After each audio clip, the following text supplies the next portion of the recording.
Je vais commencer. Donc, je vous souhaite la bienvenue au webinaire intitulé Se sortir de la violence conjugale, lancement d'une étude sur l'expérience de femmes au sein des services en Mauricie et dans les communautés atikamekw. Je me présente, Annabelle Siré. Je travaille au Centre de recherche sociale appliquée, le CRSA, et c'est moi qui vais animer le webinaire ce midi. Je suis en compagnie de ma collègue Amélie Lantaigne du CRSA et aussi de Joanne Blais et Mia Robert de la table de concertation du Mouvement des femmes de la Mauricie, donc de la TCM-FM. Tout d'abord, je voulais reconnaître que le CRSA et la TCM-FM se situent sur un territoire non cédé de la nation atikamekw. Je reconnais que l'on travaille toutes et tous à des endroits différents et que par conséquent, vous travaillez sur un autre territoire traditionnel autochtone. Je vous encourage donc à garder ça en tête tout le long du webinaire. Donc, pour les personnes peut-être qui sont moins familières avec la formule webinaire, qui est un peu différente de la formule réunion sur Zoom, vous allez voir que vous ne pourrez pas ni activer votre caméra ni votre micro durant la présentation ou le moment qu'on passe ensemble ce midi. Mais toutefois, vous allez pouvoir voir et entendre les présentatrices, bien sûr.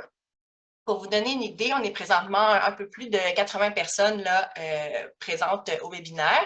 Je crois que si vous allez sur le haut de votre fenêtre Zoom, là, vous pouvez voir le nombre de personnes actuellement participantes. Si vous avez des questions sur le plan technique ou des questions pour les présentatrices un peu plus tard ce midi, je vous invite à les inscrire dans la boîte Q et R que vous trouverez en bas de votre écran.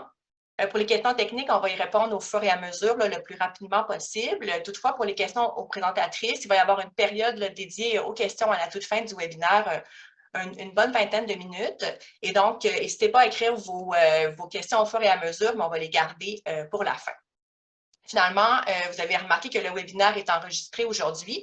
Il va être disponible sur les chaînes YouTube du CRSA et de la TCM-FM. Donc, rapidement, la présentation du webinaire pour lequel vous êtes ici aujourd'hui, ça va vous permettre de découvrir les résultats d'une recherche initiée par la table de concertation du Mouvement des femmes de la Mauricie et réalisée en collaboration avec le CRSA sur l'expérience de femmes qui vivent ou qui ont vécu une situation de violence conjugale en Mauricie ou dans les communautés atikamekw par rapport à leur utilisation des services et des ressources. Donc, rapidement, avant de céder la parole à Joanne Blais de la TCM-FM, je vous présente le CRSA pour les personnes qui ne le connaissent pas. C'est un organisme autonome à but non lucratif qui soutient le développement du pouvoir d'agir des collectivités et des organisations. Au CRSA, on utilise la recherche sociale appliquée pour accompagner les groupes dans leur analyse des problèmes sociaux en utilisant une approche collaborative qui favorise le croisement des savoirs théoriques et d'action, ainsi que le transfert continu des connaissances. Donc, un webinaire comme aujourd'hui, c'est une belle vitrine là, qui fait vraiment le pont, qui montre vraiment bien ce qu'on fait au CRSA en partenariat avec différentes organisations. Donc, je cède la parole à Joanne Blais, qui est la directrice de la table de concertation du Mouvement des femmes de la Mauricie.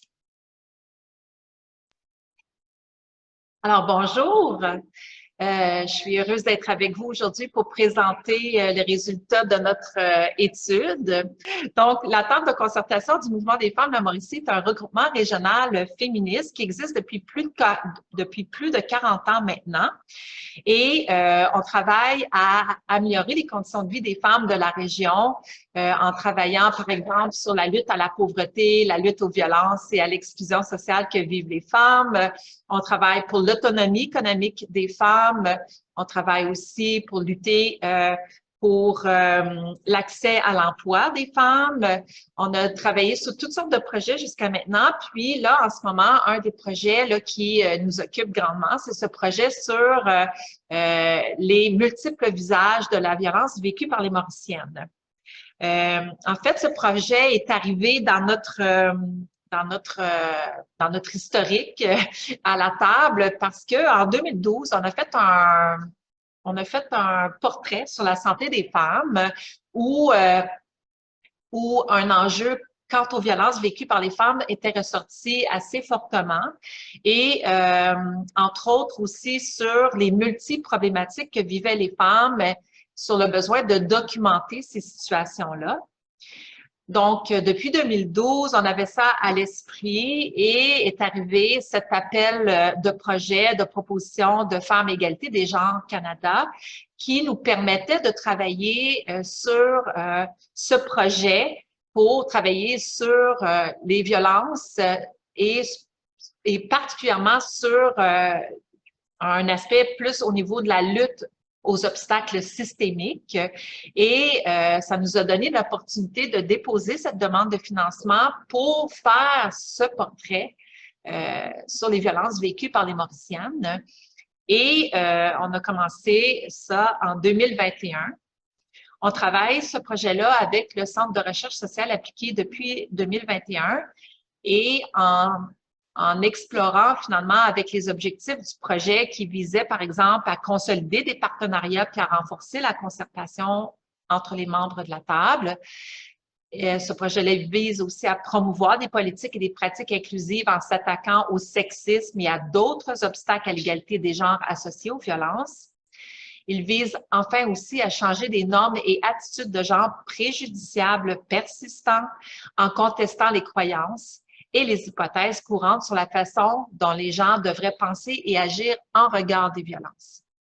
Donc, à partir de ces objectifs-là, quand on a commencé à travailler avec le CRSA et avec un comité stratégique qui a été mis sur pied qui permet à nos membres de s'impliquer activement dans le projet, on a choisi d'orienter le portrait des visages multiples de la violence vécue par les femmes de manière plus spécifique sur la question de l'accès aux services pour les femmes en situation de violence conjugale en y appliquant une lunette intersectionnelle.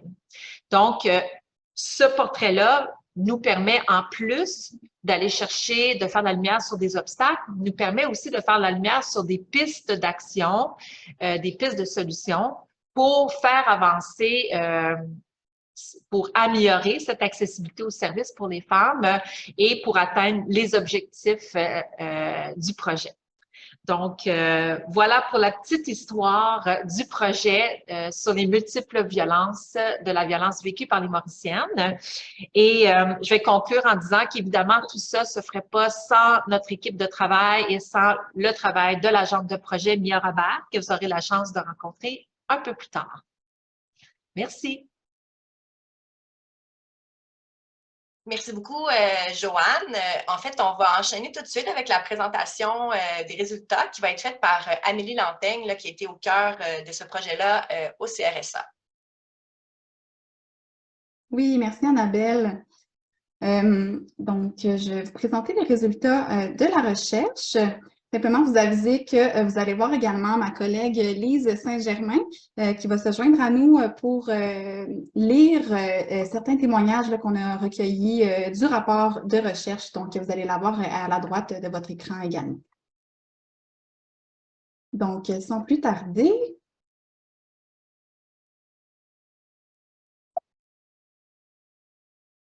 l'objectif de l'étude, c'était de documenter les obstacles systémiques, persistants ou nouveaux dans l'accès et l'utilisation des services privés, publics et communautaires en Mauricie et dans les communautés atikamekw pour les femmes vivant ou ayant vécu de la violence conjugale au cours des dernières années. Donc, en collaboration avec le comité stratégique mis sur pied par la table de concertation du mouvement des femmes de la Mauricie. Oh, excusez, le petit curseur ne fonctionnait pas pour changer l'animation. Donc, on souhaitait s'attarder plus précisément à l'expérience de femmes issues de l'immigration et racisées en situation de pauvreté et ou d'instabilité résidentielle, de femmes ayant des limitations fonctionnelles, de femmes issues de la diversité sexuelle et de genre, puis de femmes atikamekw vivant en communauté ou hors communauté. Donc, les questions qui ont guidé la recherche sont les suivantes. Comment les femmes concernées expérimentent-elles l'accès et l'utilisation des services? Quels sont les obstacles rencontrés? Comment le fait d'appartenir à un groupe social invisibilisé ou marginalisé module l'expérience des femmes dans leur expérience d'accès et d'utilisation des services? Quels effets ont les obstacles à l'accès et à l'utilisation des services pour les femmes? Puis, quel est l'impact de la localisation sur l'expérience des femmes, donc la perspective du territoire?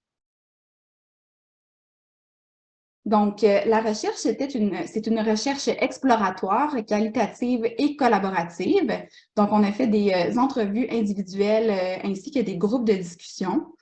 Puis la recherche était collaborative puisque, comme j'expliquais, il y a eu un comité stratégique là, mis sur pied par la TCMFM. Donc, il y avait plusieurs allers-retours et de co-construction, co-validation entre le CA et le comité stratégique. On a aussi utilisé une approche féministe intersectionnelle dans le cadre de l'étude. Donc, pour celles et ceux qui sont moins familières avec cette notion, l'intersectionnalité, c'est un cadre d'analyse qui permet de comprendre comment de multiples réalités et systèmes de pression s'entrecroisent et s'influencent mutuellement. Par exemple, le sexisme, le classisme, le racisme. Puis en fait, ça permet d'avoir une lunette pour observer ces croisements-là de pression qui sont légitimés finalement par des normes sociales et des pratiques sociales. Donc, en ce qui a trait au recrutement des participantes pour la recherche, on souhaitait rencontrer des femmes qui vivent ou qui ont vécu de la violence conjugale au cours des dernières années, ainsi que des intervenantes qui travaillent auprès de femmes en situation de violence conjugale de près ou de loin là, dans le cadre de leur travail, à la fois sur les 6 territoires administratifs de la Mauricie, donc Trois-Rivières, Shawinigan, Latuc, Deschenaux, Masquinongé et Mekinac, puis dans les 3 communautés atikamekw, donc les communautés de Bejuan, de Wemotaci et Manawan. Ce qui fait qu'au total, on a rencontré 25 femmes qui vivent ou qui ont vécu de la violence conjugale au cours des dernières années, ainsi que 20 personnes intervenantes dans le cadre de l'étude. Donc, les participantes qu'on a recrutées sur les 6 territoires de la Mauricie, on a recruté 18 femmes qui vivent ou qui ont vécu une situation de violence conjugale. Et comme on avait la préoccupation de rencontrer une diversité de femmes, vous voyez à l'écran les différents groupes de femmes rejoints dans le cadre du recrutement. Donc, comme vous pouvez voir à la première ligne, l'ensemble de l'échantillon, la totalité de l'échantillon était en situation de pauvreté et certaines en situation d'instabilité résidentielle au moment des entrevues ou des groupes de discussion. Une grande majorité, donc 10 femmes, avaient des limitations fonctionnelles, soit physiques, psychologiques ou en situation de dépendance. Puis, 4 femmes étaient issues de l'immigration et racisées. 4 femmes issues de la diversité sexuelle et de genre, donc 3 par rapport à l'orientation sexuelle, une personne par rapport à la diversité de genre qui s'identifiait comme non-binaire. Mais je précise ici que je vais continuer à dire femme tout au long de la présentation puisque cette personne se sentait très interpellée à participer à la recherche en lisant l'invitation à participer et on nommait exclusivement qu'on recherchait des femmes à participer à la recherche. 3 femmes atikamekw en milieu urbain, donc en dehors des communautés atikamekw, puis finalement une femme de 65 ans et plus. On a rencontré également sur les 6 territoires administratifs de la Mauricie 9 intervenantes qui travaillaient toutes au sein d'organismes communautaires lorsqu'on les a rencontrées. Et pour l'autre portion de la collecte, dans les 3 communautés atikamekw, on a rencontré 7 femmes qui vivent ou qui ont vécu une situation de violence conjugale, dont 2 dans la communauté de Bejuan, 2 à Wemotaci et 3 à Manawan. Puis 11 personnes intervenantes qui travaillent au sein des services sociaux et de santé au cœur même des communautés. Puis parmi ces 11 personnes intervenantes-là, il y avait un homme, mais plus que la quasi-totalité de l'échantillon des personnes intervenantes sont des femmes, je vais poursuivre en disant intervenantes là, tout au long de la présentation. Donc, je vais maintenant vous présenter les propos des femmes rencontrées dans le cadre de l'étude, donc autant les femmes en situation de violence conjugale que les intervenantes qui travaillent auprès de cette population dans le cadre de leur travail. Donc, tout d'abord, en ce qui a trait à la connaissance et à l'utilisation des ressources par les femmes, On leur posait la question quelles sont les ressources qu'elles connaissaient et on a constaté via les résultats qu'il y a une méconnaissance des ressources disponibles et de leur fonctionnement, donc une connaissance limitée des services et des ressources dans la région. Lorsqu'on leur posait la question de quelles ressources elles connaissent, les maisons d'hébergement sont le type de ressources qu'elles nommaient le plus spontanément. Puis, on a constaté également un manque de connaissances des démarches à entreprendre et la façon de les réaliser. Et là, je vais vous montrer un exemple de témoignage de la part d'une femme atikamekw. Je vais juste vous présenter ma collègue Debbie Flamand, que vous voyez à la droite de votre écran, qui se joint à nous ce midi pour vous lire des exemples de témoignages là, qui sont issus de ce que nous ont dit les femmes atikamekw ainsi que les intervenantes atikamekw des communautés. Donc, voici le témoignage. Je laisse Debbie lire le témoignage. Oui, Kaskina, je vous souhaite une bonne session de webinaire. Je vais lire le texte parce que je ne savais pas comment m'aligner pour m'aider et comment aller chercher de l'aide. Je ne savais pas comment m'y prendre. J'étais là à rester à attendre et attendre. Merci, Debbie. À titre indicatif, vous allez voir parmi... Oh, j'ai avancé trop vite, excusez-moi. À titre indicatif, vous allez voir parmi les exemples de témoignages qui sont à l'écran, les témoignages qui sont en rose saumon comme celui-ci sont les témoignages de femmes et d'intervenantes atikamekw sur les communautés versus les autres témoignages qui sont sur issus des propos sur les 6 territoires administratifs de la Mauricie sont en bleu. Donc, vous pouvez voir la distinction là, des 2 portions là, de collecte de données.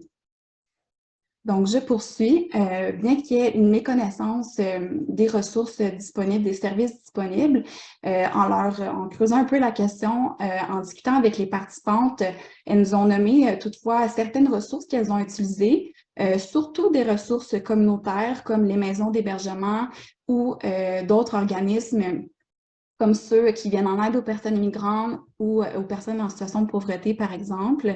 Elles ont mentionné d'ailleurs que ces ressources-là communautaires sont très, très aidantes et elles les apprécient beaucoup.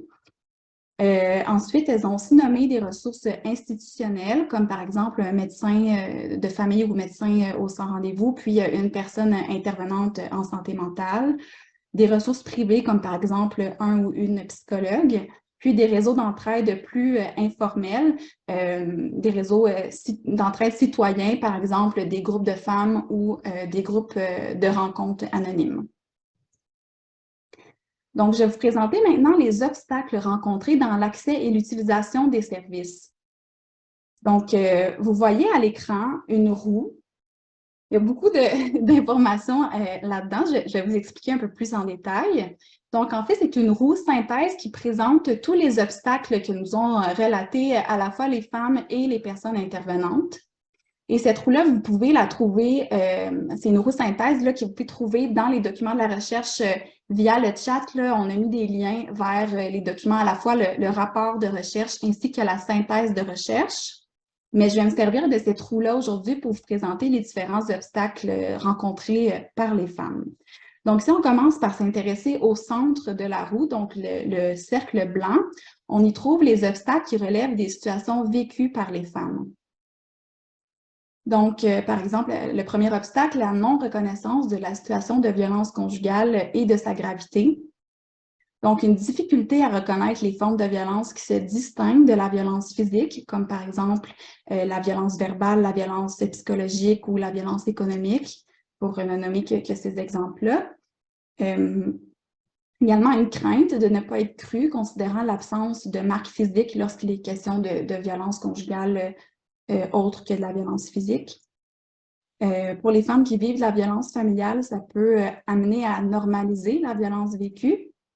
Puis, l'incompréhension des dynamiques de violence peut faire en sorte que les femmes se sentent responsables de la violence vécue. Un autre obstacle, pardonnez-moi, ici on a un exemple, un autre témoignage de la part d'une femme atikamekw. Je vais laisser Debbie le lire. C'était plus verbal ou c'est sûr qu'il y en a eu des chicanes. Et qu'on s'est comme pogné, mais c'était pas autant. Je me ramassais pas avec des bleus, c'est vraiment psychologique. Mais c'était quand même, ça m'a tout brisé à l'intérieur, ma confiance, mon estime aussi. Et je me disais, ça va servir à rien aussi. Si jamais j'appelle la police, vu que c'est physiquement, ça paraissait pas. Donc, on passe à un deuxième obstacle qui relève des situations vécues par les femmes, qui sont des craintes que les femmes vivent de répercussions, de dénoncer ou d'entreprendre des démarches. Donc, plusieurs peurs qu'elles ressentent, notamment la peur du dévoilement de la situation qui peut venir aussi avec un sentiment de honte ou de gêne.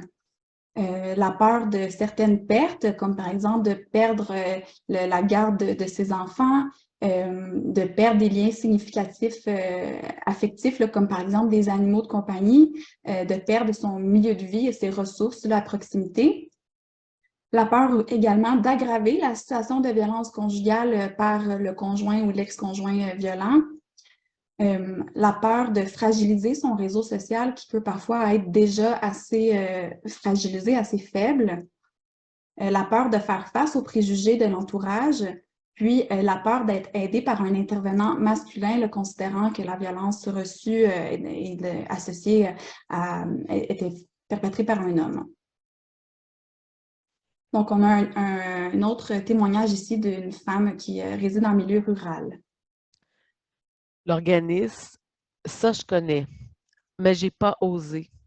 Je les ai pas consultés, mais je savais. Et j'avais un peu peur. Qu'est-ce qui va arriver? J'avais peur qu'on m'arrache ma fille également. Donc, Ensuite, il y a également la précarité économique et la rupture sociale qui représente un autre obstacle relevant des situations vécues par les femmes. Comme vous avez vu précédemment, étant donné que l'ensemble de l'échantillon était en situation de pauvreté, mais évidemment que de manquer de moyens financiers ou de ne pas avoir de voiture pour se déplacer, ça rend difficile l'accès aux services. Puis, l'isolement et la rupture sociale réduisent les options quant aux démarches possibles. On a un autre exemple ici d'une femme en milieu urbain. si les femmes veulent se sauver, il n'y a pas rien de disponible. Il faut qu'elles se débrouillent d'elles-mêmes tout le temps. Si elle est à pied, qu'elle n'a pas de véhicule, parce que souvent, ils font ça. Ils t'isolent aussi. Fait que souvent, tu n'as pas plus de contact avec ta famille, tes amis. Ça fait que comment elles font pour réussir à se sauver? Elles n'ont plus aucun moyen. Donc, on va aller un peu plus à l'extérieur de la roue. On va se diriger vers la portion en bleu foncé. Dans cette portion-là de la roue des obstacles, on retrouve les obstacles qui relèvent des services à proprement dit, des services et de leur organisation. Ces différents obstacles-là, je répète à nouveau, je pense que c'est important de le répéter, que les services offerts par les organismes communautaires sont vraiment très, très appréciés là, par les femmes rencontrées. Donc, comme obstacle relevant des services, il y a le manque de continuité dans les services. Donc, l'obligation de répéter son histoire à plusieurs reprises, à plusieurs intervenants, puisqu'il manque de cette continuité-là entre les différents services et entre les différentes personnes intervenantes. Puis, le manque de services après un séjour en maison d'hébergement, service en maison d'hébergement qui est très, très apprécié par les femmes, mais lorsque le séjour se termine, certaines femmes se sentent un peu démunies là, du fait qu'il manque un peu de continuité par la suite. On a un exemple ici d'une femme qui parle de la suite de son séjour en hébergement. Peut-être que si j'avais appelé, il m'aurait donné un suivi, peut-être plus. C'est vrai que quand je suis sortie sur le coup, je me suis sentie abandonnée un peu. Oui. Quand je squattais un peu partout chez mes amis, oui, je me suis sentie abandonnée un peu. Il aurait fallu, je pense qu'il y ait une continuité, peut-être une fois par semaine ou deux. Ensuite, on passe à l'obstacle qui est l'absence de mécanismes pour assurer la sécurité des femmes. Donc, certaines femmes nous ont parlé de la proximité avec l'ex-conjoint lors de passage à la cour qui n'était pas nécessairement régulé pour leur sécurité. ainsi que le manque de compréhension du besoin de sécurité des femmes dans l'application des interdits de contact. Donc, je vous explique brièvement pour mieux illustrer cet obstacle. Par exemple, il y a une femme qui nous a mentionné qu'en appelant quelqu'un qu'elle connaissait lui avait dit que le conjoint s'en venait chez elle. Donc, elle a appelé la police, mais la police lui a dit qu'elle devait attendre que le conjoint se retrouve sur son terrain devant sa porte pour appeler la police. Donc, elle s'est sentie minimisée dans sa détresse ou pas nécessairement crue. Donc, on passe maintenant à la localisation des services et des ressources. Donc, pour les femmes qui vivent en milieu rural, il y a un manque de transport pour se déplacer vers les différents services.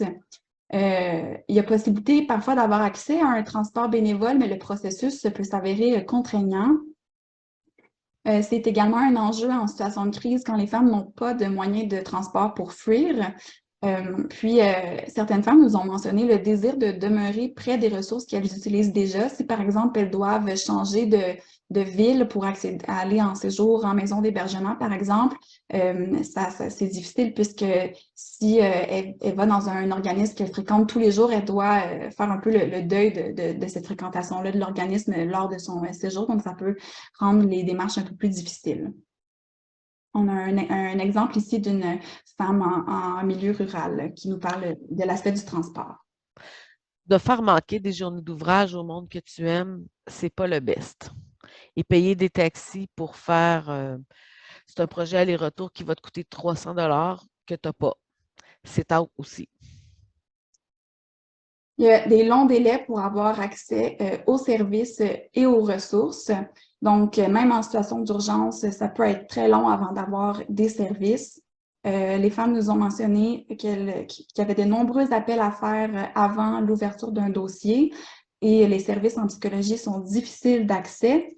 Puis, certaines femmes hésitent également à demander de l'aide, considérant les longues listes d'attente. Donc, elles savent que même si elles demandent de l'aide, leurs noms vont se retrouver là, sur une liste d'attente très longue. Donc, ici, on a un exemple d'une personne intervenante dans un organisme communautaire. Le manque de main-d'œuvre, on voudrait tous que nos organismes aient plus d'argent, avoir de meilleures subventions, mais on ne les a pas, ces subventions-là. Et la main-d'œuvre s'en va et elle s'épuise et elle est en burn-out et il y a tout ça qui est en ligne de compte dans les difficultés. Ensuite, comme autre obstacle relevant des services, il semble y avoir une méconnaissance des formes de violence conjugale par les personnes intervenantes. Donc, une méconnaissance des formes de violence conjugale qui empêche de bien évaluer la gravité de la situation vécue par les femmes et une incompréhension de la situation vécue qui entraîne de mauvais diagnostics et donc de mauvais traitements parfois, notamment dans le cas de médecins, par exemple. Ici, on a un exemple d'une femme résidant en milieu urbain là, qui nous parle de ça. Tu sais, le docteur de famille, tu as été violenté, il te donne un antidépresseur. Mais après ça reste superflu, je vais dire. Ça fait quand même 1 an que je lui en parle, que je voyais pas bien. On dirait que là, elle vient comme d'allumer.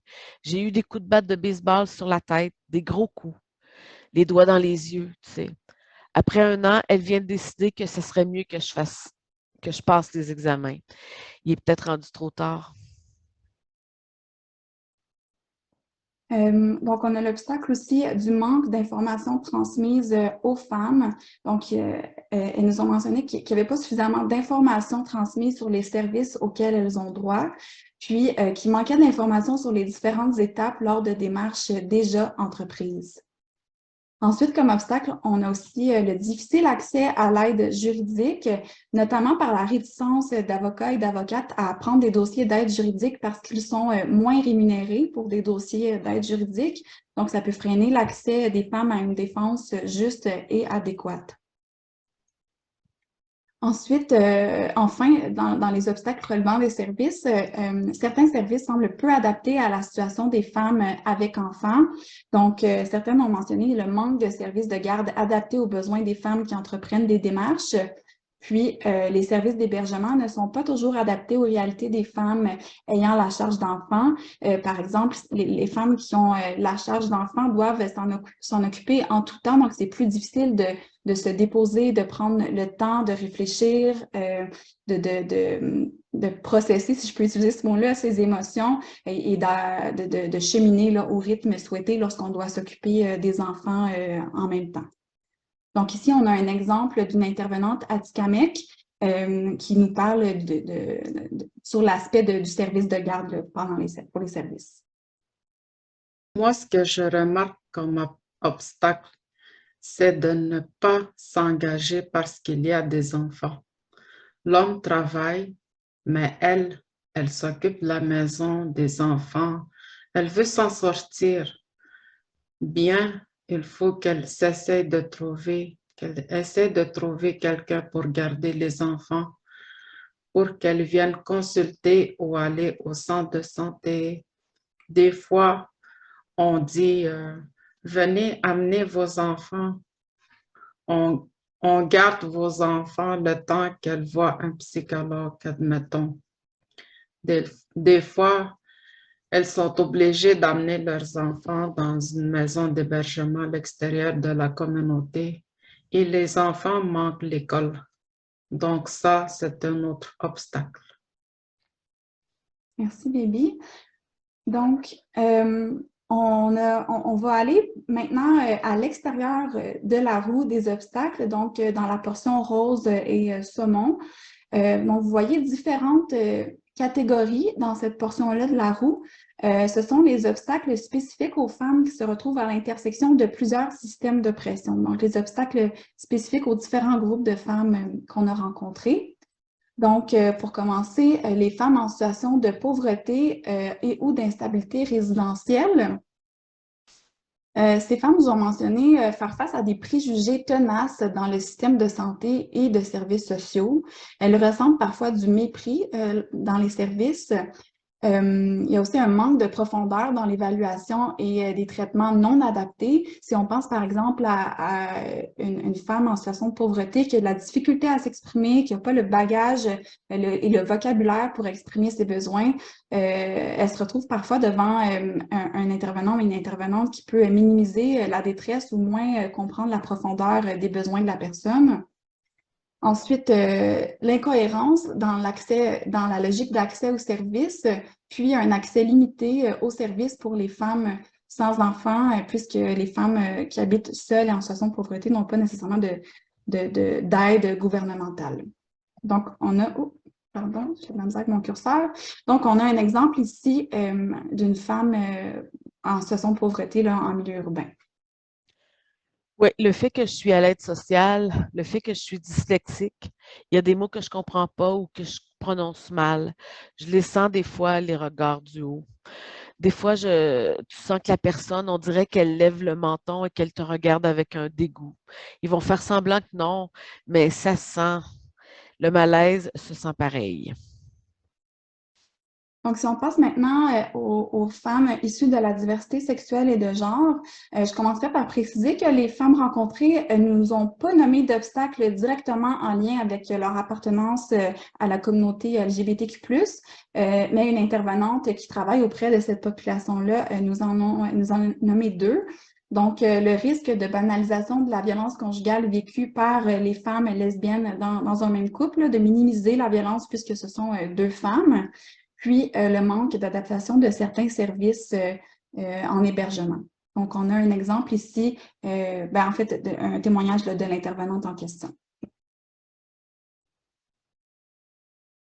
Plus spécifiquement, vraiment par rapport à la discrimination, si on pense aux femmes trans ou aux femmes qui ont une identité fluide ou qui ne s'identifient pas nécessairement toujours comme une femme ou strictement comme une femme, bien c'est sûr, il y a encore beaucoup de fermetures. Ça dépend des centres de femmes et des maisons d'hébergement. Je sais qu'il y en a qui sont super affichées. Elles sont inclusives pour toutes les femmes, toutes les personnes qui s'identifient comme femmes. Par contre, je sais qu'il y en a, ce n'est pas le cas, puisque le fait d'avoir une femme trans, surtout une femme trans qui a encore une apparence qui est stéréotypiquement masculine, ça peut vraiment mal passer. Donc, ici, on se dirige maintenant dans la catégorie des femmes ayant des limitations fonctionnelles.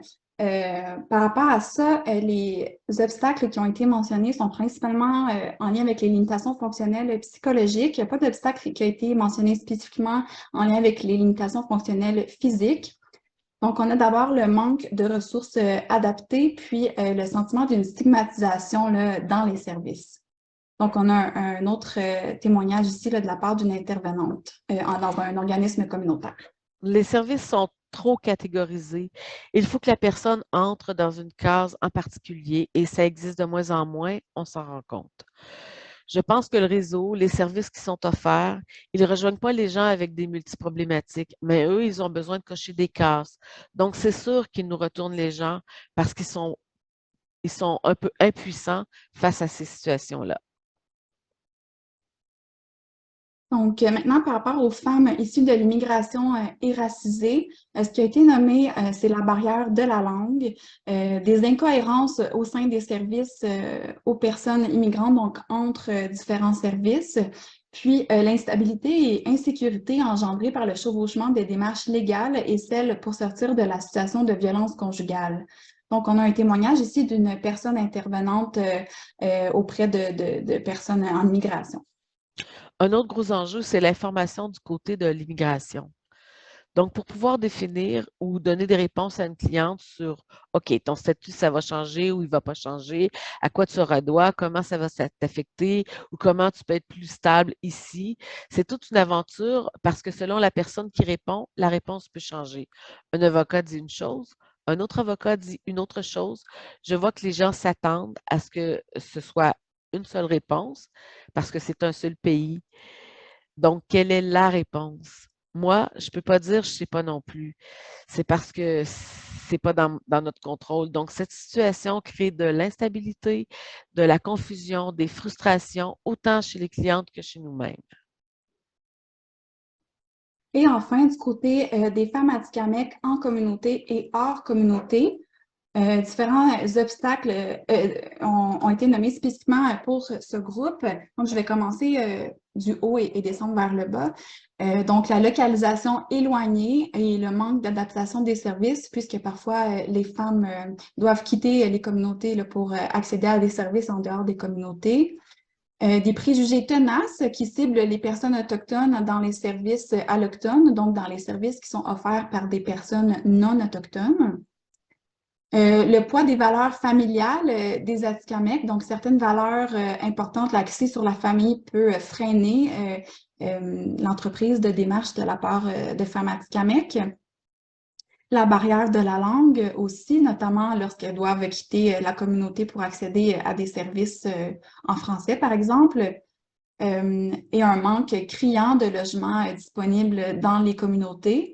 Et enfin, un manque de confidentialité dans les communautés, puisque les communautés sont petites et c'est très serré. Donc, dès qu'il arrive quelque chose, tout se sait.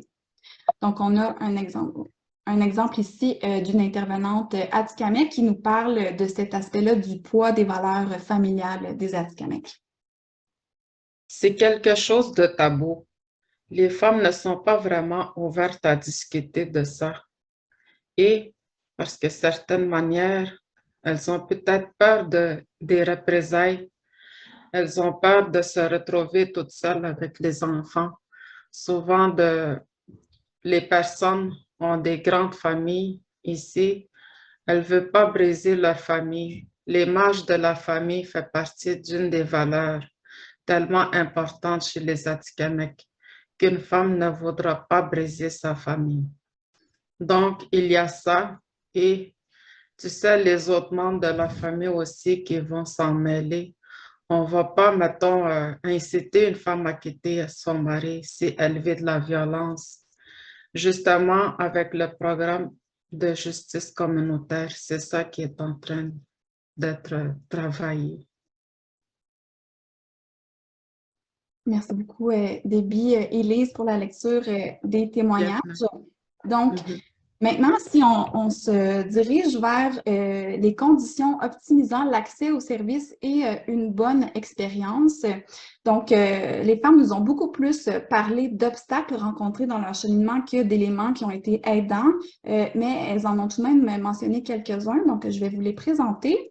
Ça se rapporte principalement à leurs conditions de vie et aux personnes intervenantes et à leur approche d'intervention. Donc, ce qui a été très aidant pour plusieurs femmes, c'est le soutien psychologique, financier et matériel de la part de l'entourage qui a permis, dans certains cas, d'arriver à subvenir à leurs besoins de base et aux besoins de base des membres de leur famille, des enfants surtout. Pour les femmes atikamekw, de se ressourcer en milieu naturel et de s'exprimer par des activités créatives est aussi très aidant.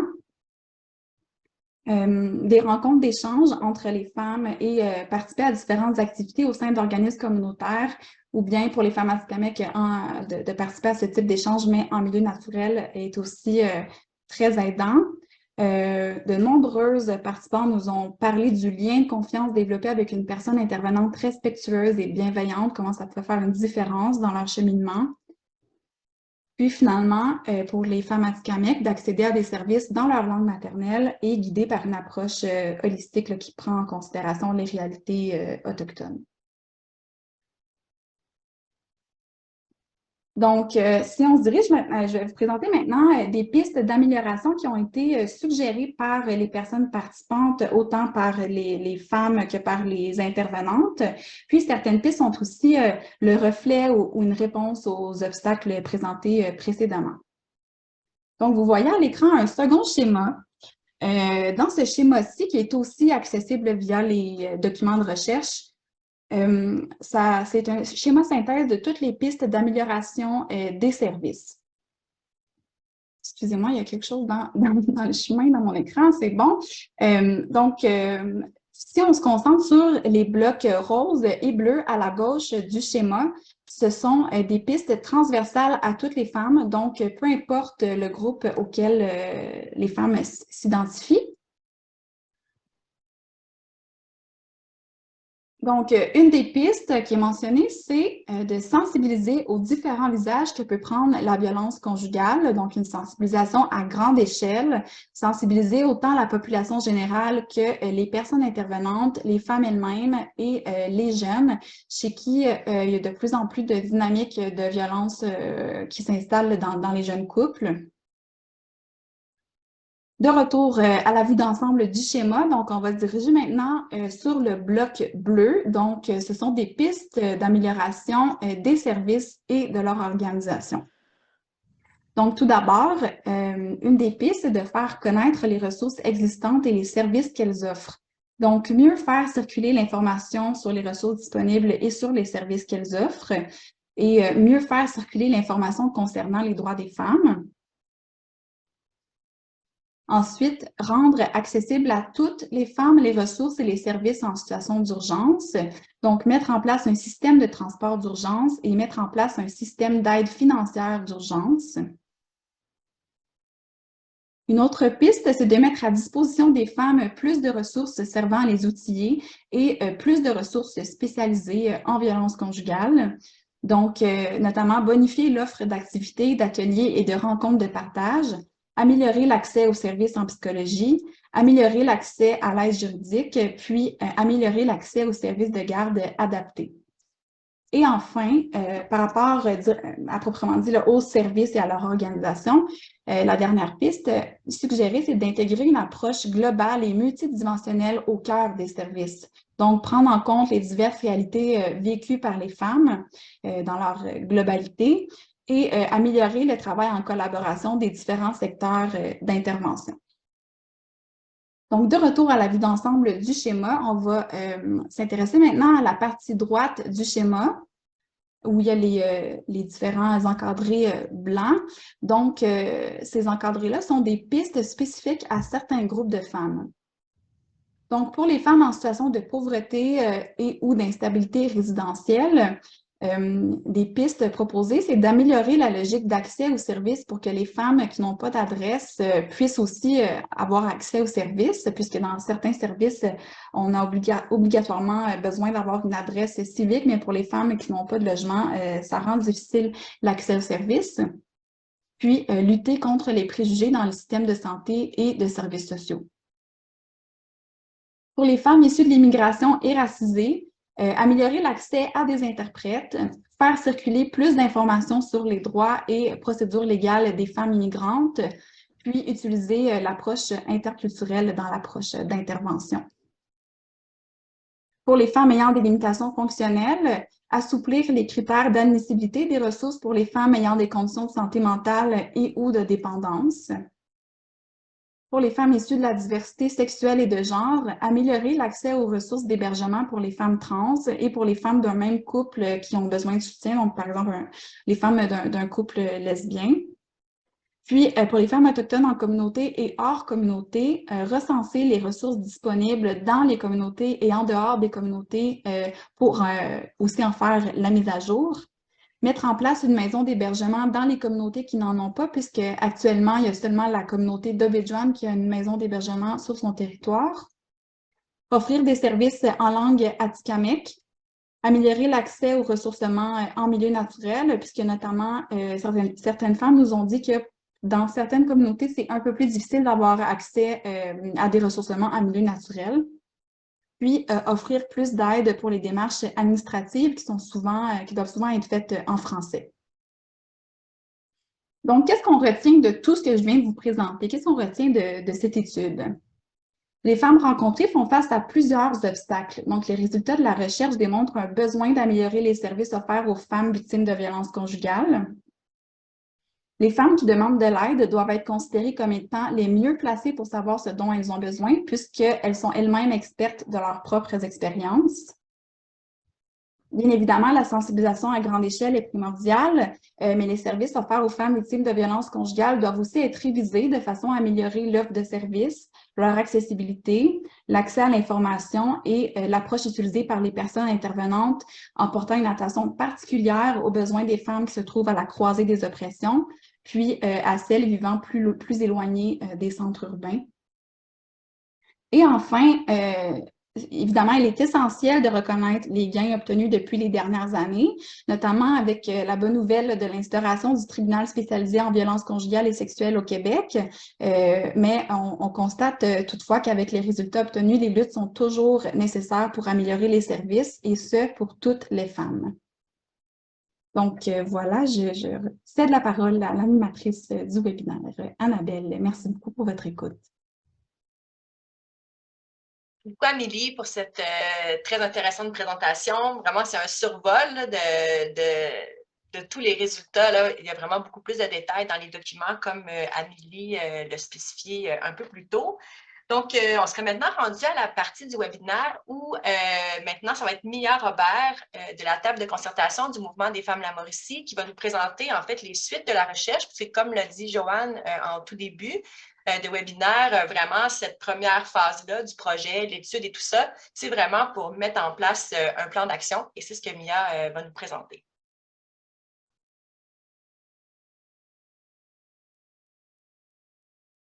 Excuse-moi, Mia, ton micro est fermé, je crois. Merci. Bonjour à toutes et à tous. On souhaite remercier en premier lieu le CRSA qui a fait un travail, comme à l'habitude, exceptionnel. Le plan d'intervention, le plan d'action qu'on va vous présenter dans les prochaines diapos, il est vraiment issu des constats de l'étude, puis également de la concertation du comité stratégique qui a été créé pour accompagner la démarche. On peut passer...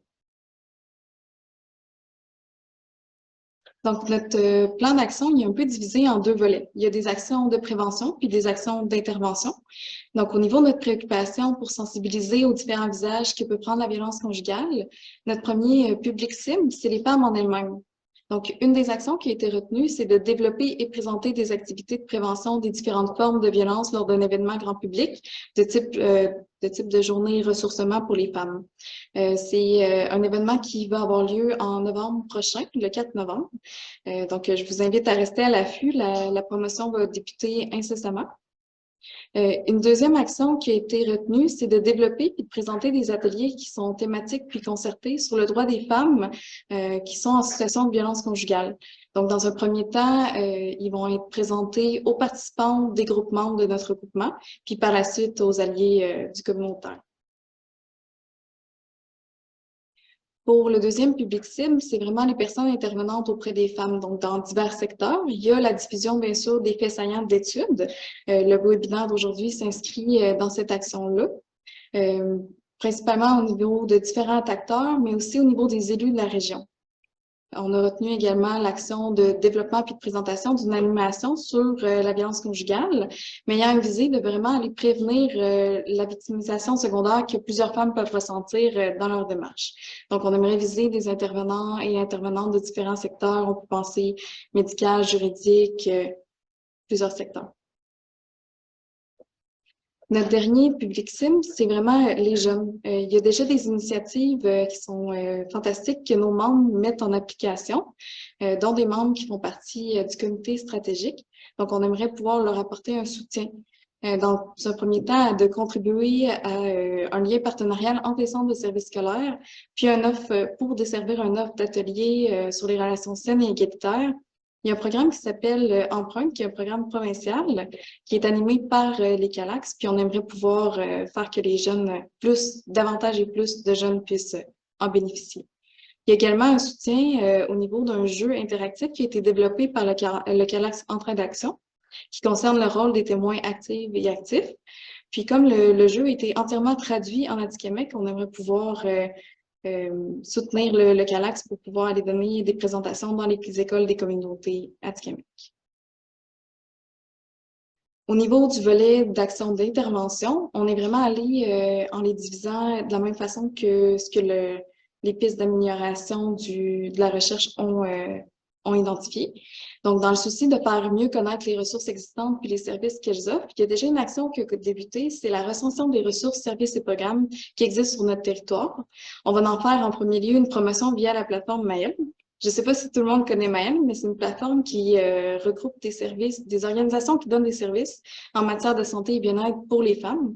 Donc, je vous encourage à aller la consulter. Puis par la suite, on voudrait faire une campagne via les médias, donc autant les médias écrits que la radio ou que les médias sur le web. On aimerait aussi aller développer des compétences sur les réseaux sociaux pour favoriser la promotion des ressources pour les femmes. On voudrait mieux comprendre les algorithmes puis surtout éviter les champs échos pour aller rejoindre les femmes qui sont peut-être les plus éloignées de nos ressources.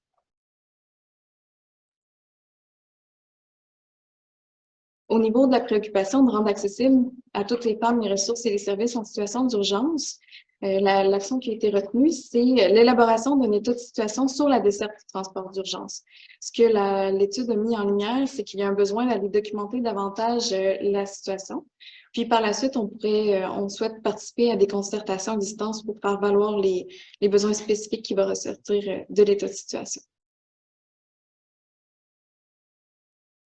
Au niveau de mettre à disposition des femmes plus de ressources servant les outils et davantage de ressources spécialisées, il y a la préoccupation de développer un lien partenarial entre les organisations d'accueil des nouveaux arrivants puis les groupes de femmes dits violences.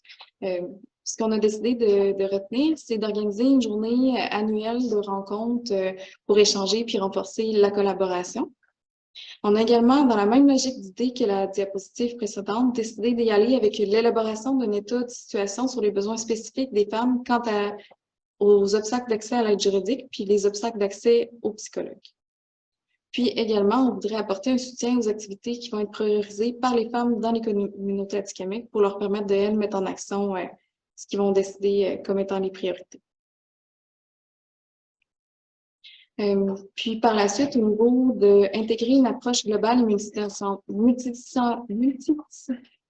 au cœur des services, on a décidé d'organiser une journée thématique de formation et d'échange auprès des membres, puis aussi des alliés de la TCMFM pour promouvoir une approche globale en contexte de violence faite aux femmes. Par exemple, on peut penser à la thématique du féminisme intersectionnel, de l'approche d'intervention interculturelle, de la sécurisation culturelle, ou tout ce qui est les questions de l'accueil des femmes issues de la diversité sexuelle et de genre, et des femmes en situation de handicap. Également, on avait une préoccupation au niveau de la pérennité de ce qu'on fait actuellement, du travail, de la concertation, puis des actions qui vont être mises en place. Donc, on est allé avec la dernière action pour un peu que le comité qui a été mis sur place, que le comité stratégique, il continue au-delà de la période du projet, puis que le noyau central soit les 12 jours d'action contre les violences faites aux femmes, qui est une campagne qui revient chaque année. Donc, de se concerter puis se rencontrer plusieurs fois pour le développement, la coordination puis la promotion des actions qui vont être faites durant ces 12 jours. C'est ce qui fait un peu le tour de notre plan d'action. Donc, je vous invite à rester rester alerte à toutes les actions qui vont se déployer au courant des prochaines semaines, des prochains mois. Puis, n'hésitez pas si vous avez des questions. Merci beaucoup, Mia. Vraiment, on voit tout ce que, dans le fond, l'intérêt de l'étude, puis comment ça peut se transporter concrètement sur le terrain pour vraiment améliorer l'expérience des femmes qui vivent de la violence conjugale. Merci beaucoup pour cette présentation-là.